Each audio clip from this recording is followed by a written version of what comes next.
My dear Wormwood, the real trouble about the set your patient is living in is that it is merely Christian.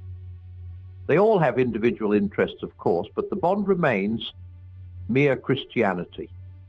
What we want, if men become Christians at all, is to keep them in the state of mind I call Christianity and, Christianity and the Christs, Christianity and the new psychology, Christianity and the new order, Christianity and faith healing, Christianity and psychical research, Christianity and vegetarianism, Christianity and spelling reform. If they must be Christians, let them at least be Christians with a difference. Substitute for the faith itself some fashion with a Christian coloring. Work on their horror of the same old thing. The horror of the same old thing is one of the most valuable passions we have produced in the human heart, an endless source of heresies in religion, folly in counsel, infidelity in marriage, and inconstancy in friendship. The humans live in time and experience reality successively. To experience much of it, therefore, they must experience many different things. In other words, they must experience change. And since they need change, the enemy, being a hedonist at heart, has made change pleasurable to them, just as he has made eating pleasurable. But since he does not wish them to make change any more than eating an end in itself, he has balanced the love of change in them by a love of permanence.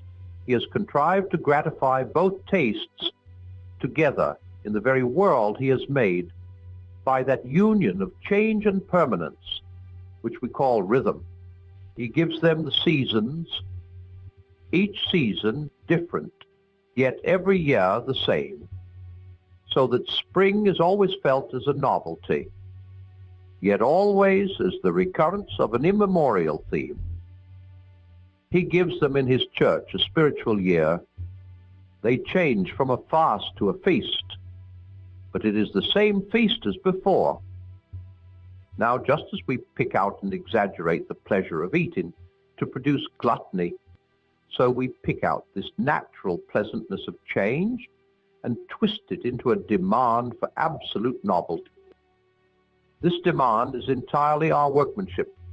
If we neglect our duty, men will be not only contented, but transported by the mixed novelty and familiarity of snowdrops this January, sunrise this morning, plum pudding this Christmas. Children, until we have taught them better, we'll be perfectly happy with a seasonal round of games in which conkers succeed hopscotch as regularly as autumn follows summer. Only by our incessant efforts is the demand for infinite or unrhythmical change kept up. This demand is valuable in various ways. In the first place, it diminishes pleasure while increasing desire. The pleasure of novelty is by its very nature more subject than any other to the law of diminishing returns, and continued novelty costs money, so that the desire for it spells avarice or unhappiness or both. And again, the more rapacious this desire, the sooner it must eat up all the innocent sources of pleasure and pass on to those the enemy forbids, thus by inflaming the horror of the same old thing. We have recently made the arts, for example, less dangerous to us than perhaps they have ever been, lowbrow and highbrow artists alike being now daily drawn into fresh and still fresh excesses of lasciviousness, unreason, cruelty, and pride. Finally, the desire for novelty is indispensable if we are to produce fashions or vogues. The use of fashions in thought is to distract the attention of men from their real dangers. We direct the fashionable outcry of each generation against those vices of which it is least in danger, and fix its approval on the virtue nearest to that vice which we are trying to make endemic. The game is to have them all running about with fire extinguishers whenever there is a flood, and all crowding to that side of the boat, which is already nearly gunwale under. Thus we make it fashionable to expose the dangers of enthusiasm at the very moment when they are all really becoming worldly and lukewarm, a century later, when we are really making them all Byronic and drunk with emotion. The fashionable outcry is directed against the dangers of the mere understanding. Cruel ages are put on their guard against sentimentality, feckless and idle ones against respectability, lecherous ones against puritanism. And whenever all men are really hastening to be slaves or tyrants, we make liberalism the prime bogey. But the greatest triumph of all is to elevate this horror of the same old thing into a philosophy so that nonsense in the intellect may reinforce corruption in the will. It is here that the general evolutionary or historical character of modern European thought, partly our work, comes in so useful. The enemy loves platitudes of a proposed course of action. He wants men, so far as I can see, to ask very simple questions. Is it righteous? Is it prudent? Is it possible? Now, if we can keep men asking, is it in accordance with the general movement of our time? Is it progressive or reactionary? Is this the way that history is going? They will neglect the relevant question. And the questions they do ask are, of course, unanswerable, for they do not know the future, and what the future will be depends very largely on just those choices which they now invoke the future to help them to make. As a result, while their minds are buzzing in this vacuum, we have the better chance to slip in and bend them to the action we have decided on.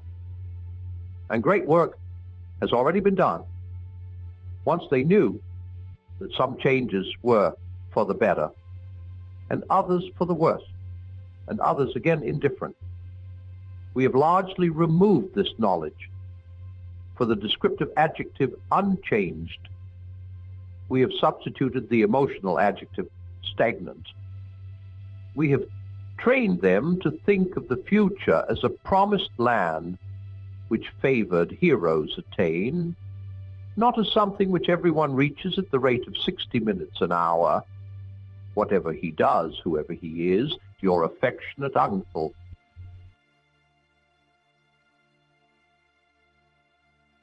My dear Wormwood, yes, courtship is the time for sowing those seeds which will grow up 10 years later into domestic hatred. The enchantment of unsatisfied desire produces results which the humans can be made to mistake for the results of charity. Avail yourself of the ambiguity in the word love. Let them think they have solved. By love problems, they have in fact only waived or postponed under the influence of the enchantment. While it lasts, you have your chance to foment the problems in secret and render them chronic. The grand problem is that of unselfishness. Note, once again, the admirable work of our philological arm in substituting the negative unselfishness for the enemy's positive charity. Thanks to this, you can, from the very outset, teach a man to surrender benefits, not that others may be happy in having them, but that he may be unselfish in forgoing them. That is a great point gained. Another great help, where the parties concerned are male and female, is the divergence of view about unselfishness, which we have built up between the sexes. A woman means by unselfishness chiefly taking trouble for others. A man means not giving trouble to others. As a result, a woman who is quite far gone in the enemy's service will make a nuisance of herself on a larger scale than any man, except those whom our Father has dominated completely. And conversely, a man will live long in the enemy's camp before he undertakes as much spontaneous work to please others as a quite ordinary woman may do every day.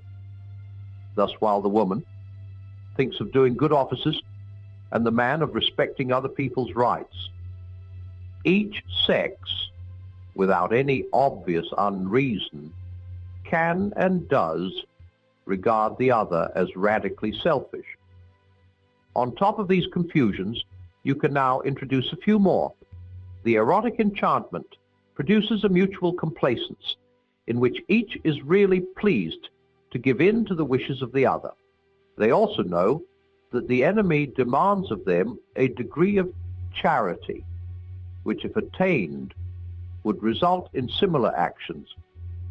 You must make them establish as a law for their whole married life that degree of mutual self-sacrifice, which is at present sprouting naturally out of the enchantment, but which, when the enchantment dies away, they will not have charity enough to enable them to perform.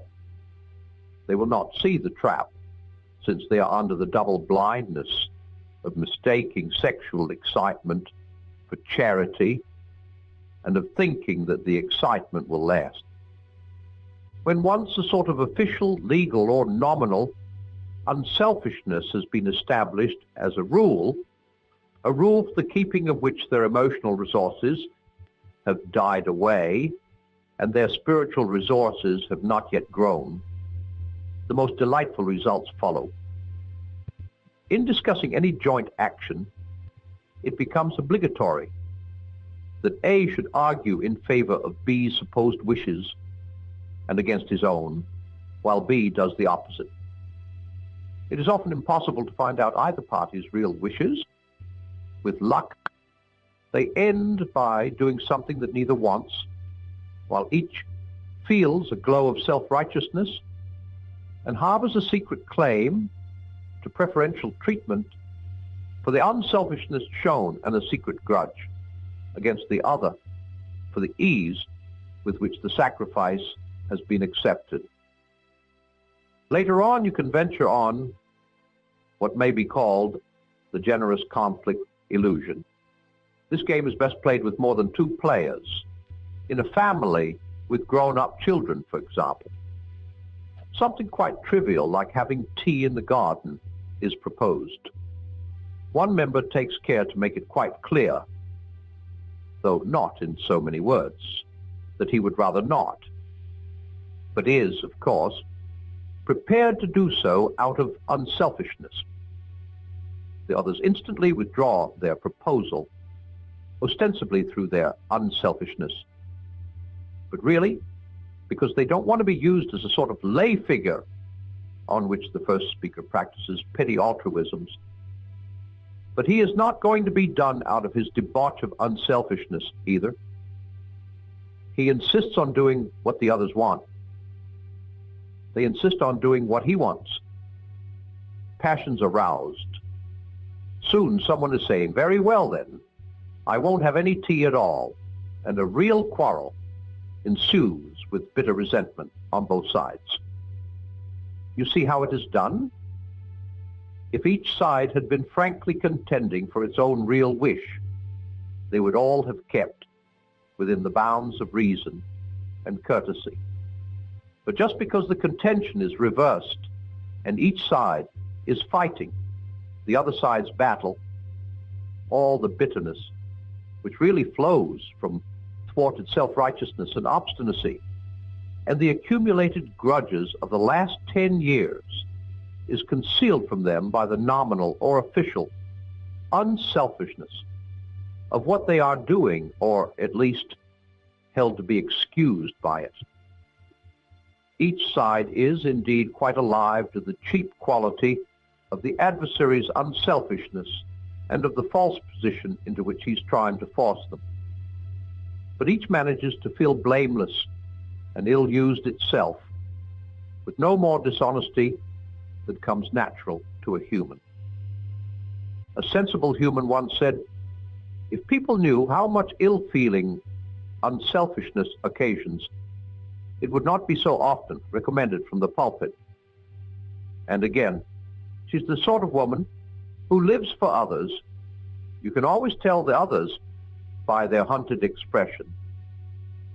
All this can be begun even in the period of courtship. A little real selfishness on your patient's part is often of less value in the long run for securing his soul than the first beginnings of that elaborate and self-consciousness unselfishness, which may one day blossom into the sort of thing I have described. Some degree of mutual falseness, some surprise that the girl does not always notice just how unselfish he is being, can be smuggled in already. Cherish these things. And, above all, don't let the young fools notice them. If they notice them, they will be on the road to discovering that love is not enough. The charity is needed and not yet achieved, and that no external law can supply its place. I wish Slum Trimpet could do something about undermining that young woman's sense of the ridiculous. Your affectionate uncle.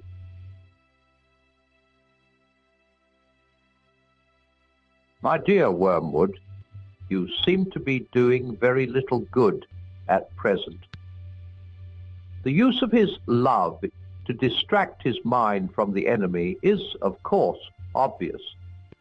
But you reveal what poor use you are making of it when you say that the whole question of distraction and the wandering mind has now become one of the chief subjects of his prayers. That means you have largely failed. When this or any other distraction crosses his mind, you ought to encourage him to thrust it away by sheer willpower and to try to continue the normal prayer as if nothing had happened. Once he accepts the distraction as his present problem and lays it before the enemy and makes it the main theme of his prayers and his endeavors, then, so far from doing good, you have done harm. Anything, even a sin, which has the total effect of moving him close up to the enemy, makes against us in the long run. A promising line is the following: now that he is in love, a new idea of earthly happiness has arisen in his mind, and hence a new urgency in his purely petitionary prayers about this war and other such matters. Now is the time for raising intellectual difficulties about prayer of that sort. False spirituality is always to be encouraged. On the seemingly pious ground that praise and communion with God is the true prayer, humans can often be lured into direct disobedience to the enemy, who, in his usual flat, commonplace, uninteresting way, has definitely told them to pray for their daily bread and the recovery of their sick. You will, of course, conceal from him the fact that the prayer for daily bread, interpreted in a spiritual sense, is really just as crudely petitionary as it is in any other sense. But since your patient has contracted the terrible habit of obedience, he will probably continue such crude prayers whatever you do. But you can worry him with the haunting suspicion that the practice is absurd and can have no objective result. Don't forget to use the heads I win, tails you lose argument. If the thing he prays for doesn't happen, then that is one more proof that petitionary prayers don't work. If it does happen, he will, of course, be able to see some of the physical causes which led up to it, and therefore it would have happened anyway. And thus, a granted prayer becomes just as good a proof as a denied when the prayers are ineffective.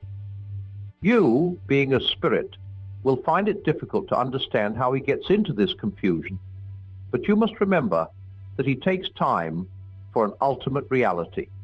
He supposes that the enemy, like himself, sees some things as present, remembers others as past, and anticipates others as future.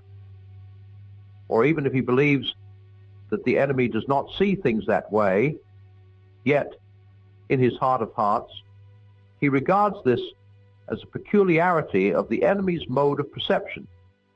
He doesn't really think, though he would say he did, that things as the enemy sees them are things as they are. If you tried to explain to him that men's prayers today are one of the innumerable coordinates with which the enemy harmonizes the weather of tomorrow, he would reply that then the enemy always knew men were going to make those prayers, and if so, they did not pray freely, but were predestined to do so. And he would add that the weather on a given day can be traced back through its causes to the original creation of matter itself, so that the whole thing, both on the human and on the material side, is given from the word go. What he ought to say, of course, is obvious to us, that the problem of adapting the particular weather to the particular prayers is merely the appearance, at 2 points in his temporal mode of perception, of the total problem of adapting the whole spiritual universe to the whole corporeal universe. That creation in its entirety operates at every point of space and time, or rather, that their kind of consciousness forces them to encounter the whole self-consistent creative act as a series of successive events. Why that creative act leaves room for their free will is the problem of problems, the secret behind the enemy's nonsense about love. How it does so is no problem at all, for the enemy does not foresee the humans making their free contributions in the future, but sees them doing so in his unbounded now. And obviously, to watch a man doing something is not to make him do it. It may be replied that some meddlesome human writers, notably Boethius, have let this secret out. But in the intellectual climate which we have at last succeeded in producing throughout Western Europe, you needn't bother about that. Only the learned read old books, and we have now so dealt with the learned that they are of all men the least likely to acquire wisdom by doing so. We have done this by inculcating the historical point of view. The historical point of view, put briefly, means that when a learned man is presented with any statement in an ancient author, the one question he never asks is whether it is true.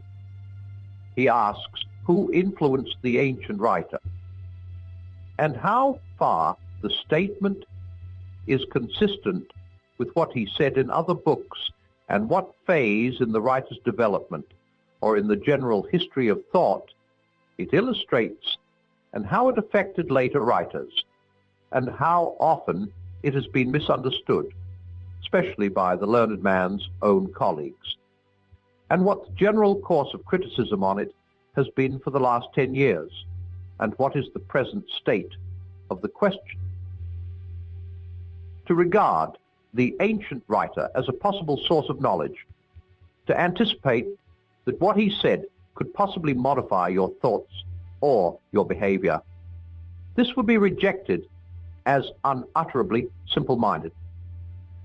And since we cannot deceive the whole human race all the time, it is most important thus to cut every generation off from all others. For where learning makes a free commerce between the ages, there is always the danger that the characteristic errors of one may be corrected by the characteristic truths of another. But thanks be to our Father and the historical point of view, great scholars are now as little nourished by the past as the most ignorant mechanic who holds that history is bunk. Your affectionate uncle.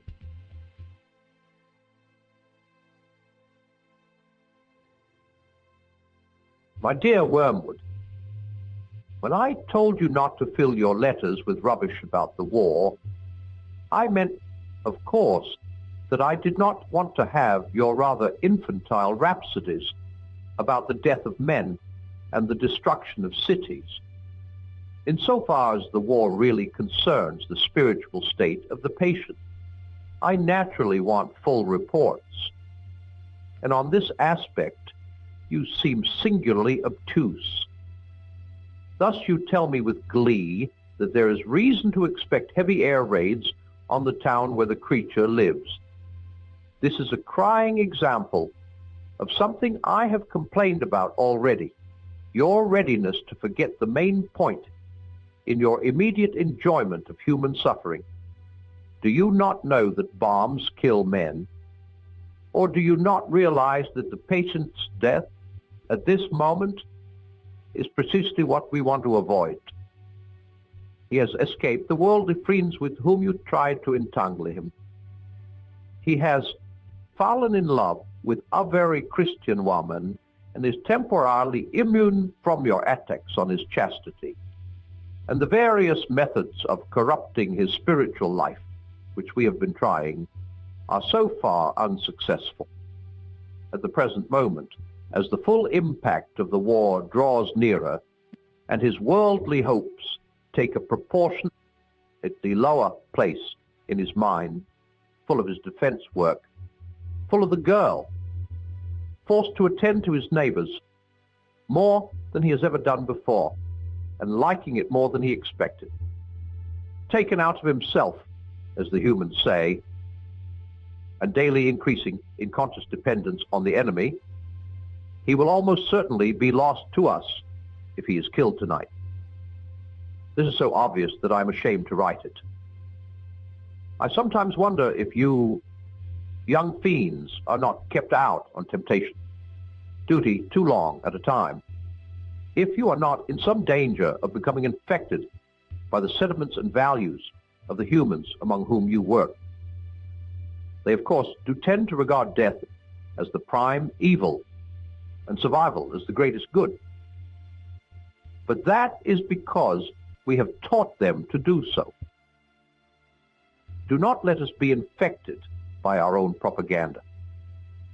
I know it seems strange that your chief aim at the moment should be the very same thing for which the patient's lover and his mother are praying, namely, his bodily safety. But so it is. You should be guarding him like the apple of your eye. If he dies now, you lose him. If he survives the war, there is always hope. The enemy has guarded him from you through the first great wave of temptations. But if only he can be kept alive, you have time itself for your ally. The long, dull, monotonous years of middle-aged prosperity or middle-aged adversity are excellent campaigning weather. You see, it is so hard for these creatures to persevere. The routine of adversity, the gradual decay of youthful loves and youthful hopes, the quiet despair, hardly felt as pain, of ever overcoming the chronic temptations with which we have again and again defeated them, the drabness which we create in their lives, and the inarticulate resentment with which we teach them to respond to it, all this provides admirable opportunities of wearing out a soul by attrition. If, on the other hand, the middle years prove prosperous, our position is even stronger. Prosperity knits a man to the world. He feels that he is finding his place in it, while really it is finding its place in him. His increasing reputation, his widening circle of acquaintances, his sense of importance, the growing pressure of absorbing and agreeable work, build up in him a sense of being really at home in earth, which is just what we want. You will notice that the young are generally less unwilling to die than the middle-aged and the old. The truth is that the enemy, having oddly destined these mere animals to life in his own eternal world, has guarded them pretty effectively from the danger of feeling at home anywhere else. That is why we must often wish long life to our patients. 70 years is not a day, too much for the difficult task of unraveling their souls from heaven and building up a firm attachment to the earth. While they are young, we find them always shooting off at a tangent. Even if we contrive to keep them ignorant of explicit religion, the incalculable winds of fantasy and music and poetry, the mere face of a girl, the song of a bird, or the sight of a horizon, are always blowing our whole structure away. They will not apply themselves steadily to worldly advancement, prudent connections, and the policy of safety first. So inveterate is their appetite for heaven that our best method at this stage of attaching them to earth is to make them believe that earth can be turned into heaven at some future date by politics or eugenics or science or psychology or whatnot. Real worldliness is a work of time, assisted, of course, by pride, for we teach them to describe the creeping death as good sense or maturity or experience. Experience, in the peculiar sense we teach them to give it, is, by the by, a most useful word. A great human philosopher nearly let our secret out when he said that where virtue is concerned, experience is the mother of illusion.